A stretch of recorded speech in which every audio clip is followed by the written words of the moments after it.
জুমার দিনে মাত্র ৭টি সহজ কাজ, আর তার বদলে আল্লাহ দেন ১ বছরের নফল নামাজ আর ১ বছরের নফল রোজার সওয়াব।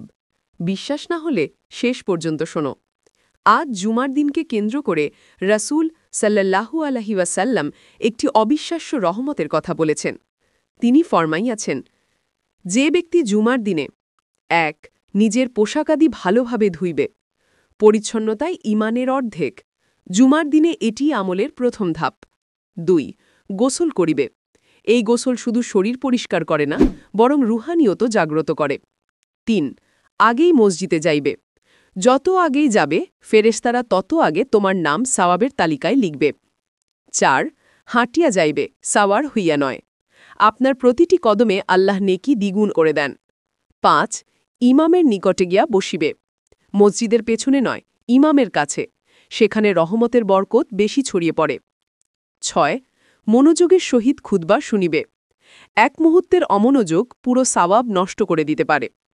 ৭. কোনো অর্থহীন কথা ও কাজ হইতে বিরত থাকিবে।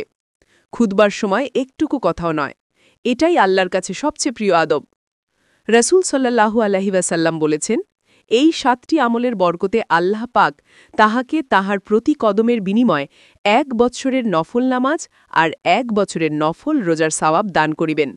সুবহানাল্লাহ! একটি দিনের কিছু সহজ সুন্নাহ আর সওয়াব পুরো বছরের সমান। তাই এই ৭টি আমল আজই নিজের জীবনে চালু করো। একটি জুমা, একটি বছরের সওয়াব। এই ভিডিওটি শেয়ার করো।